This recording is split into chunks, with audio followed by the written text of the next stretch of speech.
Welcome back to Go Winnipeg. Well, we have our own little workshop going here. We brought back Ben and Fabio to the wonderful kitchen of God. Here she is, Getty Stewart. We've been talking about you all through the show. Oh dear. I kind of did it, a little backwards, teasing the special guest. But you know what? First of all, congratulations on FruitShare. Oh, thank you. A wonderful, wonderful organization. So I know it's all things pumpkin. Ben and Fabio are busy in that community orchard with Wendy. And so what do you got them making right now? So we've got them scraping out the pumpkin, opening it up so that we can get to the puree, which is the good stuff. So what you see here is what we're going to use for making a pumpkin puree. So what we're going to do is we're going to take those halves. We're also collecting the seeds so that we can make some delicious roasted pumpkin seeds. So really, as little waste as possible. And so we're going to take those pumpkins, we're going to cut them in quarters, we'll put them on a cookie sheet with just a little bit of water, and then in the oven they go. So while you're doing that, I'm going to chat to you a bit on why you started FruitShare. It was the sight of apples and fruit in our very own backyards and back lanes being wasted. That was just too much. It just broke my heart. And I thought, there's got to be a better way. And so I had heard about this model where you connect the fruit owners with the volunteers interested in picking that fruit. They share it 3 ways, and it was like, wow, that's a fabulous idea. I think Winnipeg needs something like that. Well, and yes. So, yeah. And it's a great workshop. I mean, these boys have never seen or touched a pumpkin before.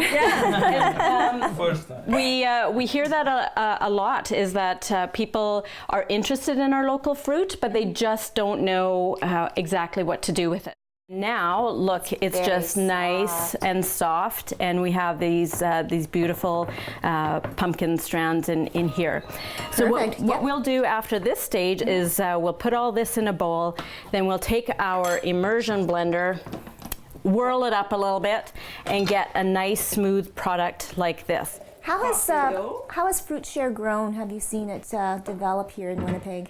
We started about 6 years ago. There was 10 friends and family that joined me that first year. And since then, we have 100 to 200 volunteers, 100 to 200 homeowners, and so it's really caught on. There's also been 5 other communities outside of Winnipeg that have joined on. And so now Brandon, Steinbach, Gimli, Morden, Portage La Prairie all have their own independent FruitShare or FruitShare-like organization. That's fantastic. Yeah. Okay. We know that we have rescued about 75,000 pounds of fruit in the last 6 years. That's 2 18-wheeler semi-full of fruit, so we're pretty impressed. Yes, so if you want to grab a quarter cup of puree, and I will do 2 cups of milk, or 2 mason jars or little jam jars. This is what you get when you come into the home of a canner.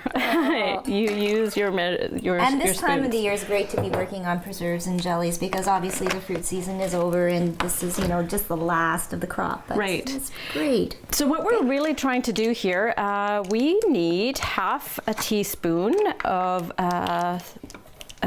pumpkin pie spice or apple pie spice. So there's a nice mixture in there. And then we're gonna whip that up. Doesn't it smell great? Yeah. So there we go. And what we're gonna do here is we're going to infuse the milk. That's the big technical term. Basically, we're just gonna let the milk pick up the flavor of the pumpkin and the spice that we just added here. We're also gonna add a tablespoon of sugar. So here's another big difference between commercial store-bought pumpkin lattes and what you're doing at home. We're putting a tablespoon of sugar in here. Not too much, considering that this will probably make 3 or 4 cups of latte. But if you are a real sweetie and you love your sweetness, you can control the amount of sugar. You can add more or not. So what we're going to do is we're going to put this on the heat. Yeah. We want it to simmer. We don't want it to boil. We don't want it to boil too hard. And then when it comes off, now here's where you've got some options. If you like a little bit of fiber, you can leave it as is. If you don't, you take that, heat it up, and you put it through a sieve, and then you end up with beautiful, Yes. Oh my goodness. infused